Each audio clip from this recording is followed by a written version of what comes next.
tarde, seja bem-vindo à STP TV. O programa de hoje, enfim, entendi por bem dar o título de Inquietude e Juventude. Isso vem tudo na sequência de uma necessidade que eu tenho de estar e de ouvir e de conversar com jovens são-tomenses que eu aprendi a admirar por diversos motivos. É com uma jovem são-tomense que eu vou estar, jovem jornalista, Vivalda Prazeres, que eu vou estar hoje à conversa. E o tema não podia ser mais giro do que inquietude e juventude. Veja essas imagens e já voltamos à conversa. Futuro, cidadania e ativismo são três termos que devem encontrar-se associados. Porquê? Porque sem eles não existe progresso. Hoje em dia, deposita-se a esperança nas camadas mais jovens. Estas camadas são mais qualificadas, têm mais formação e, sobretudo, têm um desejo latente de melhorar os países de onde vieram. Com isto, melhoram a qualidade de vida dos seus familiares, a sua própria qualidade de vida e também a qualidade de vida do país de onde são originários. E como é que este progresso pode ser feito? Através de uma postura ativa, através de causas, através da defesa de projetos que podem ser efetivamente essenciais para que o bem comum seja geral. Fala-se muito em fazer. Hoje em dia, felizmente, cada vez mais são as pessoas que passam das palavras aos atos. Hoje vamos conhecer um caso desses e vamos, sobretudo, falar sobre aquilo que deve ser feito em prol do futuro de todos nós, em prol de um futuro melhor. Disse que tem essa necessidade de estar com jovens são-tomenses, sobretudo de ouvi-los.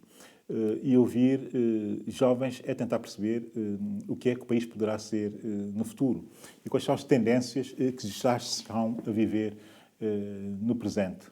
Isso é uma coisa que me dá muita satisfação, é a perceber-me que existe muita inquietação e muita inquietude na juventude são-tomense. A primeira coisa que eu gosto neles é o facto de serem diversos. A segunda coisa que eu gosto neles é o facto de não cederem toda a sua inquietação interna e externa ao marasmo que muitas vezes se sente no país. E a terceira é que eles têm mesmo a capacidade de realizar coisas e de romper com alguns estereótipos que marcam a realidade sociocultural são-tomense. No caso da Vivalda Prazeres, eu devo dizer o seguinte, ela não sabia, nós comunicámos algumas vezes pelo Facebook, mas eu, tanto para ela como grande parte da juventude que faz parte de algumas associações, nomeadamente a Galo Cantar, que eu já estou cansado de elogiar aqui, porque são eles que organizam o TEDx em São Tomé e Príncipe, mas eu quero ver se os trago a todos, porque, do meu ponto de vista,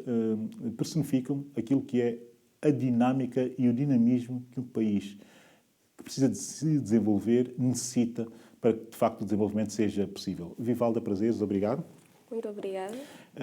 Foi fácil convencer-te? Digamos que, prontos, não foi. Eu, sinceramente, eu estava... Não sei se viria para o programa, mas pronto, sim. O Abílio é uma pessoa excelente, então, portanto, participou no TEDx, então, portanto, Abílio... Ainda agradeço uma vez mais a vocês todos o convite, apesar da coisa ter corrido assim um bocado estranha, mas foi uma experiência marcante, verdadeiramente marcante. E nós agora aqui estamos a trocar de lugares. Tu normalmente estarias aqui e eu estaria daquele lado. Como é que foi a tua experiência a fazer televisão em São Tomé e Príncipe? Bem, minha experiência foi um pouco conturbada, para ser sincera. Mas, a princípio, estava a correr tudo bem, mas quando já estás a trabalhar na coisa, porque eu não queria falar sobre isso, mas eu acho que eu vou falar, porque há muito sempre aquelas questões políticas, há coisas que, por exemplo, eu quando apresentava a Linha Direta, há certos convidados que eu convidava para o programa e que certamente ia falar coisas que há pessoas que não iam gostar, certos políticos não iriam gostar. E todo o meu guião sempre era passado a pente fino e, olha, deves perguntar isso, não deves, pergunta isso, não pergunta aquilo, não convida tal pessoa e não sei o que vão falar sobre isso. Era muito complicado. Era complicado. Vamos esquecer então isso, mas do ponto de vista de formação enquanto jornalista, vamos falar só dessa componente, enquanto jornalista, o que é que deu essas duas experiências, a do Viva Show e a da Linha Direta? Bem, primeiro, Viva Show, para aqueles que não sabem, é um programa criado, a Cátia Aragão que criou o programa e ela convidou-me para participar do programa, para ser apresentadora.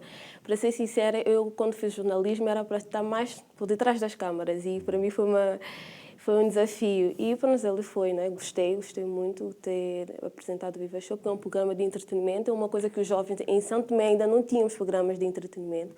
Tínhamos o TVS Clips, só passava clipes e pronto, aquela coisa. Mas, entretanto, era um programa que, por acaso, muita gente assistia, tanto jovens como adultos, e jovens iam ao programa, alguns falavam dos trabalhos que têm estado a fazer, as associações que tinham, coisas e tal, músicas e moda e pronto.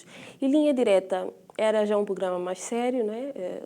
Convidava, seja políticos, diretores, presidentes de associações e pronto. E eu penso que correu muito bem nesse aspecto, sim. Foi uma grande experiência e gostei muito. Então, e porquê que, sem pensar enfim, em toda essa componente política que marca muito a nossa vida e as nossas vivências, vamos esquecer isso, e eu faço grande questão de esquecer isso, que é para entrarmos num âmago essencial das coisas. Mas, esquecendo isso, tu estarias disponível para voltar à televisão, a fazer a televisão, dar a cara por um projeto televisivo? Sim. Que tipo de projeto é que tu proporias dessa vez? O que é que tu gostarias de fazer? Cultural? Cultural, sim. Que pudesse promover a imagem de São Tomé, que pudesse vender a cultura santomense. Sim. E como é que tu vês a cultura santomense nesse momento? A cultura santomense... Infelizmente, a cultura está-se a perder um pouco. Não sei se é por causa da globalização, não sei, pode ser, mas a cultura está-se a perder um pouco. Por exemplo, a língua, o nosso dialeto, o nosso crioulo, quase não se fala o dialeto entre os jovens, no seio dos jovens. Eu confesso que também entendo um pouco, também não falo, porque não é aquela coisa de querer saber mais sobre o país. Os jovens não estão muito interessados nisso, querem mais aquilo que vem de fora. E as pessoas não estão preocupadas em desenvolver promover atividades que, pronto, da nossa música. Exatamente. E, pronto, a nossa cultura, infelizmente, tem estado a se perder, sim. Isso é muito complicado, sobretudo a questão da língua. Porque nós ficamos todos com a percepção de que é muito falada no país. E não é assim tanto. Não é assim tão falada. Fala-se o nosso português, enfim, que é muito nosso também. Nós temos e ainda bem, temos essa capacidade de criar o nosso português, mas isso não tem nada a ver com as nossas outras línguas, não é? E, de facto, mesmo estando em São Tomé e Príncipe, andando nas ruas, percebe-se que o forro, o angular, o linguia, são pouco falados, são pouco falados no cotidiano, não é? E o risco de se perder um património desse género é um risco, enfim, que não deve ser bom. É grave. É grave. E eu penso que o nosso foro, o nosso dialeto é algo que deveria ser introduzido nas escolas, por exemplo. Eu estudei no IDF, uma escola portuguesa, e quando eu estava no meu 8º ano, por aí, tentaram implementar isso na escola, mas não deu certo, não houve interesse, não houve inscrições. Infelizmente, eu acho que deveria-se começar nas escolas, já que os jovens não têm muita vontade de aprender. Se bem que há um ou outro que, quando faz a música, né, alguns santomenses, músicos santomenses, que quando cantam, tentam cantar um pouco em dialeto, sim. Mas, entretanto, eu acho que tem que começar mesmo nas escolas, porque, caso contrário, Abílio, não estou a ver. O risco é grande se perder. É grande, sim, é grande. Deixa-me só dar um exemplo. Por exemplo, no programa Linha Direta, convidei a diretora da Simão Godinho, que é o Lar dos Idosos, e foi também um senhor, um mais velho, e cada vez que eu fazia entrevista, ele respondia dialeto. E tu viste a rasca, não é? Estava muito arasca. E depois porque é um programa em direto e as pessoas podiam ligar e fazer perguntas, um telespectador ligou e disse: eu penso que a nossa apresentadora não está a perceber muito bem. E eu não queria admitir isso, mas tive que admitir e disse sim, pedi desculpas e pronto. E depois não pedi porque, pronto, eu achei que... Não pedi desculpas. Porquê? Porque isso tudo passa por decisões que são decisões políticas. Também, pronto, são decisões pessoais, mas também passa muito por decisões políticas. Porquê? Porque esse é o nosso problema de raiz. Lá não queríamos nós falar de política, mas temos falado de política. Sim. Nós temos um problema grave e que eu não me canso de insistir, que é o problema da continuidade. E tu deste há bocado o exemplo, até no IDF, tentou-se criar um programa de estudo de língua forro, por exemplo, e que primeiro não tinha havido adesão e depois não ter na vida de não houve nem insistência nem Não houve continuidade insistência, possível. sim. Repara, se houver continuidade, quase que mais facilmente tu implementas e consegues alterar a realidade. Não existindo essa continuidade, nunca será possível Exatamente. fazê-lo, não é? É a questão da continuidade, depois é a questão de comunicar as decisões e comunicar os programas políticos em execução. E isso, de facto, falta-nos e consegue colocar muita coisa em risco, sobretudo da nossa cultura, do nosso património, exatamente por essa falta de comunicação. Não tem muito a ver com falta de meios financeiros, mas tem mais a ver com saber gerir esse tipo de coisas e dar continuidade a esse tipo de decisões e de programas e projetos. Dizer também o seguinte, eu se calhar estou aqui a falar muito e interessa mais ouvir do que estar aqui a falar tanto, mas tu, como colocaste o dedo na ferida numa coisa que me sensibiliza especialmente, eu devo dizer que não é só a questão da língua, são também outras manifestações culturais que estão em grande risco. O Chiloli, a Escleva, isto está tudo em grande risco. E essa tua ideia de fazer um programa cultural parece-me do mais acertado que pode haver. Achas que se fizesse um projeto e apresentasse a atual direção da TVS, não haveria possibilidade disso avançar? Eu penso que sim, eu penso que haveria possibilidade de avançar, mas só que neste momento eu não penso voltar à TVS, para ser sincera. Vais dar um tempo e depois Sim, avançar. estou a dar um tempo. O que é que estás a fazer agora? Bem, agora eu dou aulas e sou coordenadora de curso de Turismo e Comunicação no curso profissional no Liceu, é um convite da Escola Mais. Dou aula de Comunicação e de Relações Interpessoais. Sou diretora comercial do Chuto STP, não sei se ainda se já ouviu falar do Chuto. Claro. Pois é, é um órgão de comunicação independente, foi criado este ano. E o nosso objetivo é promover o desporto São Tomé, porque nós só falamos do desporto São Tomense. Sou coordenadora da rádio Somos Todos Primos em São Tomé e trabalho no GRIP, Gabinete de Registro de Informação Pública. Tu fazes muita coisa. E há pouco tempo tive convite da Cape Verde Global Business para ser consultora em São Tomé. Eu sei.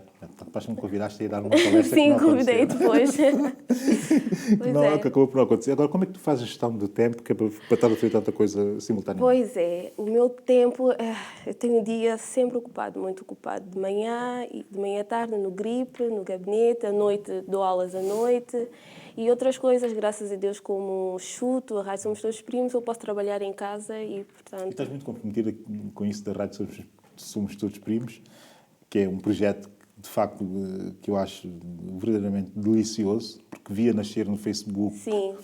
Quase que parecia uma brincadeira e hoje já é algo sério. Eu vou sempre à vossa página ver as tuas peças e outras peças que lá aparecem, mas as tuas são muito boas. Eu tenho que te elogiar isso.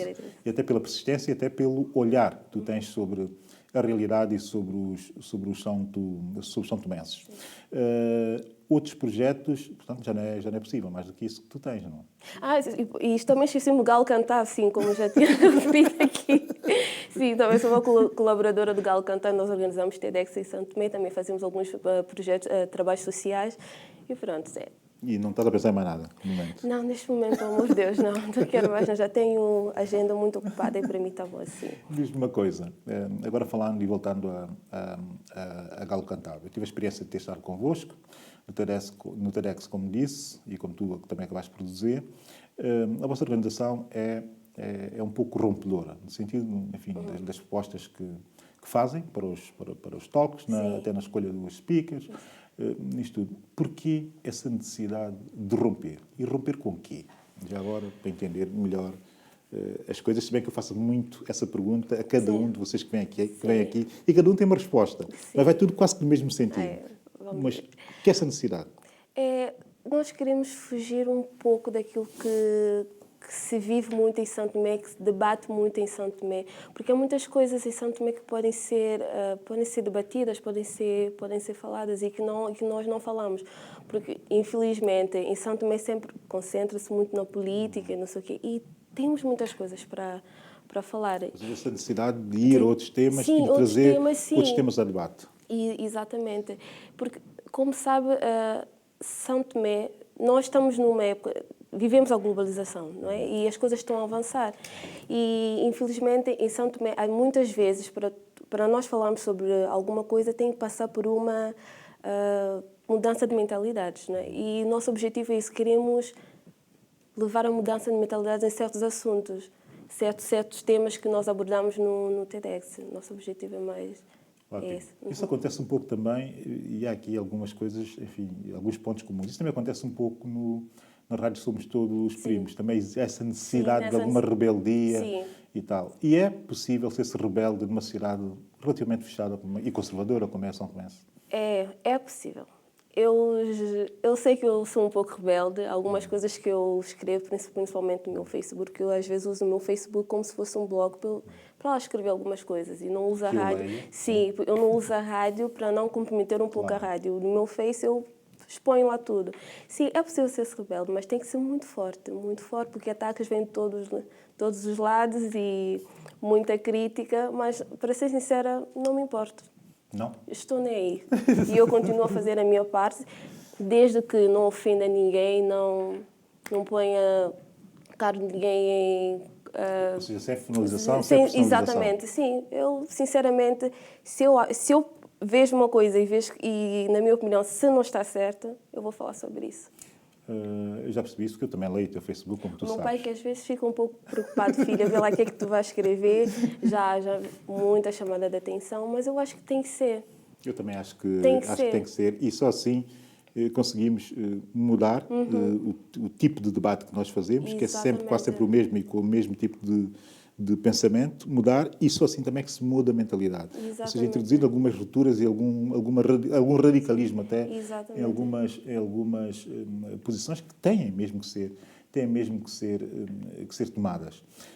Há aqui uma outra coisa, enfim, que eu tive a oportunidade de, estando em São Tomé, de ver e de perceber que há qualquer coisa ali que não me bate bem. Sobretudo relativamente... Muita coisa não bate bem. Sim, não, mas sobretudo relativamente à juventude, que é isto, que é o nosso tema. A juventude tem um instituto, se não me engano. Sim. A CNJ. Tem o Conselho Nacional de Juventude, sim. mas agora, se não me engano, tem um instituto, uma direção da juventude no Ministério. Sim. Tem uma série de associações de jovens. Isto tudo funciona de forma articulada? Sim, funciona. Consegue articular? Sim. Então, quer dizer que pelo menos aqui há alguma funcionalidade. Sim, há alguma funcionalidade. A que é que se deve essa possibilidade de haver essa articulação entre os diversos órgãos e associações? Porque é que isso funciona na juventude e não há de funcionar noutros setores do país? Precisamos trabalhar com a juventude. É como se diz, a juventude sempre é o futuro do país, não é? Então temos que apostar muito na juventude. Abílio, para ser sincera, a nossa juventude está a passar por uma fase muito difícil. Primeiro é a questão do desemprego. E o mercado de trabalho tem dificuldade de assegurar um emprego estável aos jovens são-tomenses que proporcione, que ofereça boas perspectivas. E como sabe, a sociedade hoje em dia, a sociedade de São Tomé já é uma sociedade consumista e já é competitiva. Imagina uma pessoa que estudou, conseguiu um diploma, não consegue, não há um mercado de trabalho não há mercado de trabalho, não há oportunidade. Agora, imagina aquela pessoa que não teve oportunidade de estudar, que não tem um diploma. É complicado, Abílio. Então, é bom que todos trabalhem em conjunto e procurar uma forma de tentar estimular a juventude. E eu, como eu digo sempre aos meus amigos, a melhor forma de estimular a juventude é o quê? É inserir, penetrar no seio da juventude para saber qual é o foco do problema. Sim, já sabemos que existe este ou aquele problema, mas é necessário estar no meio da juventude. E também estar próximo. Sim, estar muito próximo, exatamente. Sim. Como é que tu vês o futuro do país? Deixa-me interromper-te para fazer essa pergunta que passou-me logo pela cabeça. Como é que tu vês o futuro de São Tomé e Príncipe? Eu estou um pouco preocupada com o futuro de São Tomé e Príncipe, para ser sincera. Mas como é que tu gostarias então que fosse o futuro de São Tomé e Príncipe? Deixa-me só... Primeiro, eu tenho amigos que estudaram em Cuba, alguns estudaram em Portugal, outros em várias partes do mundo, sim. E o grupo de estudantes sempre faziam circular na internet uma carta que o país tem que mudar, que isto, aquilo, vamos chegar a São Tomé, vamos mudar isso, não sei o quê. Mas, Abílio, o que é que acontece? Esses jovens terminaram, voltaram ao país e acabam tão fazendo a mesma coisa. Ou seja, a linguagem, o discurso da mudança esgotou-se. Esgotou-se. Estão comportados da mesma forma com aquilo que eles criticavam. Exatamente. E isso deixa-me preocupada. Como é que se deve isso? Eu Eu penso que isso deve a uma sociedade imediata. Quer isso já. Quer isso hoje e agora. E por causa disso, alguns deixam-se vender. Alguns deixam... Não sei se está a perceber o que eu estou a dizer. Exatamente. E então, por querer tudo já, hoje e agora, muitos estão... a solução mesmo... Exatamente. Acho isso muito triste, Abílio, muito sinceramente. E isso preocupa-me, o futuro de São Tomé e Príncipe. Porque, para mim, vamos continuar sempre na mesma coisa, no mesmo barco. E muito sinceramente, é uma opinião que eu tenho, que alguns colegas meus também têm, que a juventude agora está 10 vezes, eu não digo pior, está 10 vezes, como é que eu digo isto? Mais degradada. Exatamente. Do que a geração anterior. Abílio, sinceramente, não sei. Temos que ter jovens rebeldes. E eu, graças a Deus, sei que sou uma jovem rebelde e temos alguns jovens rebeldes. Temos que ter mais jovens rebeldes, porque senão, para tentar romper com isto, porque senão, Abílio, sinceramente, preocupa-me imenso. E como é que tu gostavas que fosse o futuro São Tomé? Volto a repetir, agora mais oportunamente. Eu gostaria que a primeira coisa é deixar aquela questão partidária de lado e todos a trabalhar em conjunto, porque é isso que nós precisamos. Como princípio e como metodologia. Ok. Sim. Mas que país é que tu querias ter? Um país que eu queria ter, pronto. Um São Tomé... Agora me apanhaste, sinceramente. A ideia era essa, era apanhar-te.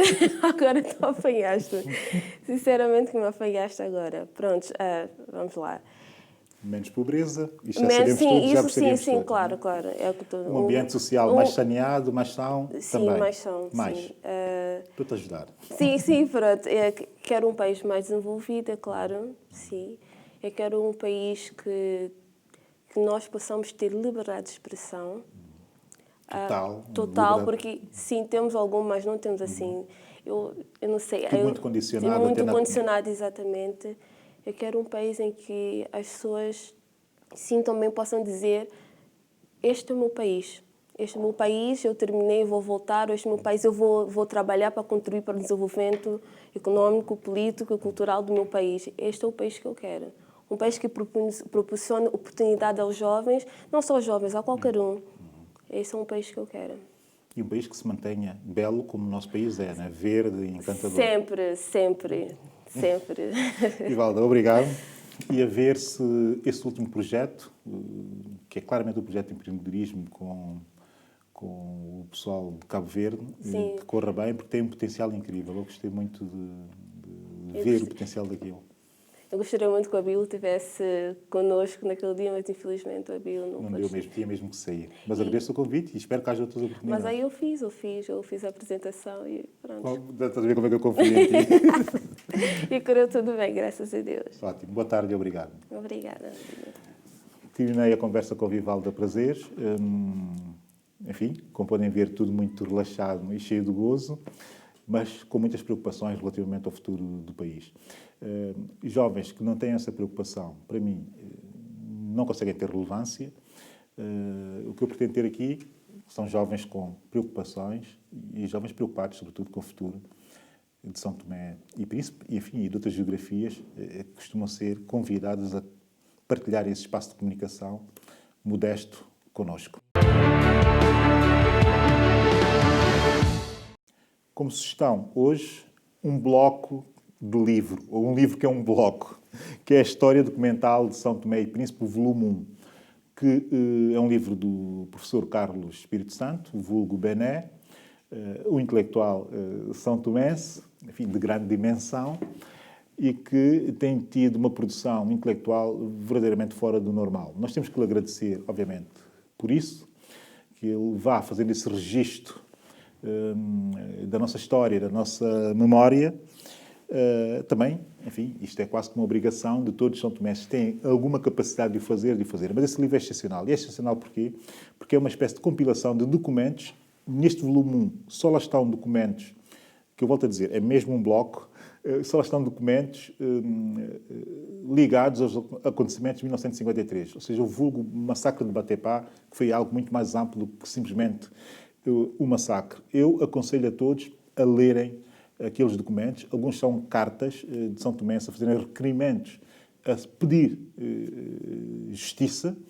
São cartas também, ou requerimentos por resposta do advogado que foi contratado naquela altura, o Dr. Palma Carlos, que veio de Portugal para tentar defender aquelas pessoas que estavam claramente a serem ofendidas nos seus direitos e até na sua dignidade, não é, pelo poder colonial.